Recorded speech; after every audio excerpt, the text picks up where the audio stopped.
If you are wondering how you could fit more books into your reading list every year and how you can read 100, 200 books in a year, then I have some tips for you. Today, I will be giving you my 5 tips to reading more books every year.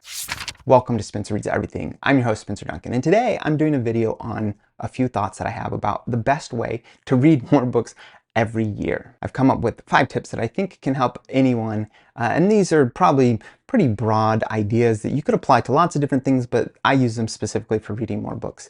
I read somewhere between 200 and 250 books now. I will say now, that is a lot of audiobooks as well as physically reading books. I try to do both, and I'm sure there's a lot more that we could discuss about that. And I think that there's a lot of benefits to both. If I am talking about a book that I listened to as opposed to physically read, I try to say it, but collectively, I will just say that I read so many books. I know a lot of people have opinions about that, but that's for another video. Tip number 1 is to start with the end in mind, to borrow a little bit from Stephen Covey. Figure out how many books you want to read that year. Figure out, do you want to diversify the types of books you read? Do you want to do more than just nonfiction, or more than just fiction, or more than just one genre? Whatever you want to do, sit down at the beginning of the year, figure out what you want to do, and mark it out roughly. I'm not saying that you need to say every single book that you're going to read that year, but if you want to read, say, 26 books a year, that would be an average of 1 book every 2 weeks. By the mid-year mark, you need to have read 13. Of course, you need to have read, about 7 by the quarter year mark. So that should give you an idea of where you want to be, and it'll give you an idea of how far behind you are or how far ahead you are of your goal. And I highly recommend that you regularly check in. I try to do mine on a monthly basis, and of course I do plan within the month generally what I expect to read each week. And there's some things that help with that, like having a specific series that I'm reading and that I read 1 book in that series once a month. That's something that helps you to plan it out a little bit. But I would say the majority of my books, I just get to them throughout the year. They're not something that I do plan month by month, but there are certain things you can do to help you fill in how much you're going to read each month. Tip number 2 is to track what books you are reading. I keep a list. I will show you a screenshot right here or here, wherever I put it up on the screen, that shows you how I track my books. I have a little Word document that I put a little thumbnail in of the book that after I've read it, and I keep it in order. I used to track how many I listened to and how many I read physically. So in some of my older documents, I have that. Currently, I just do it this way because it's easier. It took surprisingly long to distinguish the two, and I even put in a page count stuff. I mean, you don't have to do all that. It's whatever works for you, but I would highly recommend keeping track of what you're reading, and when you finish it, mark it, and that way you know how you're doing on your progress. Tip number 3 is diversify what you are reading, and that could mean a lot of things. If you're someone that already reads a fair amount of nonfiction, or you're somebody that you're confident you don't want to read any nonfiction, that's fine. But whatever it is that you're reading, I would recommend mixing things up a little bit, simply to help you keep on track, and sometimes having a few of the easy things in the bag.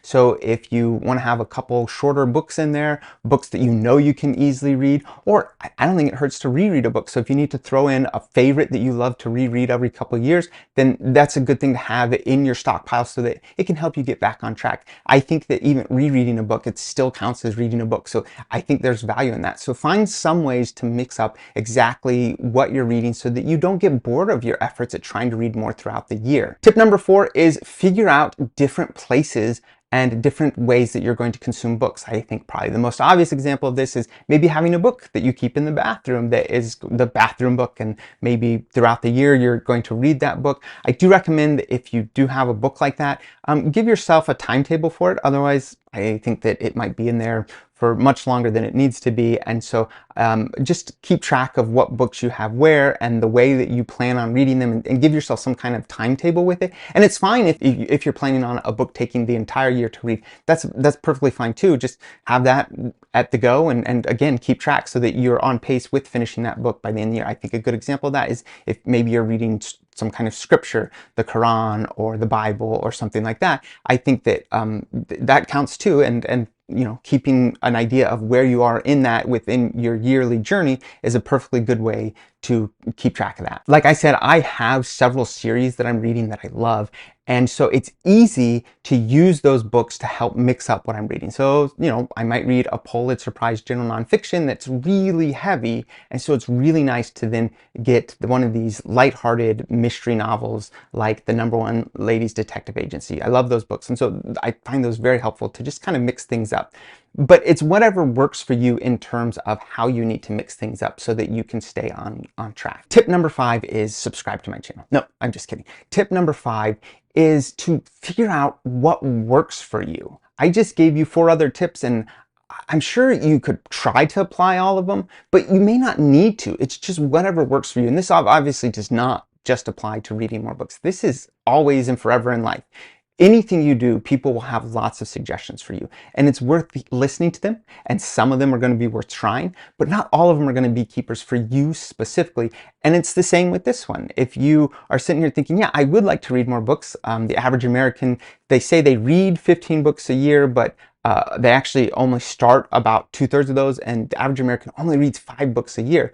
And if you're sitting here thinking, I don't even read that many, or I read way more than that, then maybe some of my suggestions aren't exactly going to help you out. But hearing them out and deciding if there's something you want to try is a great way, not just for this goal, but for any goal or for any type of daily routine that you want to set. Figure out what works for you. I love audiobooks, and sometimes when it's hard to exercise, I listen to an audiobook that I've really enjoyed, and so it's going to be easy to run and listen to this audiobook. That may not work for you, and that's fine. Just figure out what is going to work for you and find places to get more books in. And another thing is, what you read is totally up to you. There's a lot of good books out there. There's a lot of easy reads out there. There's a lot of books that will test your emotions, and I think it's good to try all of them. But if you're having a hard time reading more simply because you're trying to do too much of one of those books, then that's not a great approach for you. You need to figure out a better approach for yourself. And so my 5th tip, not just for reading more in a year, but just generally speaking, is figure out what works for you and use it. Of course, I'd love to hear everybody else's thoughts on how you could read more books in a year. If you read more than 250 books a year, please let me know your tips. I'd love to share those and spread them. Or, I don't know, maybe you think reading more books in a year has no value. I don't know. Please let me know in the comments. I'd really like to hear more from people about how they set goals for reading and exactly what it is they want to get out of reading. Please let me know in the comments. Don't forget to like, subscribe, turn on those notifications, and until next time, keep those pages turning.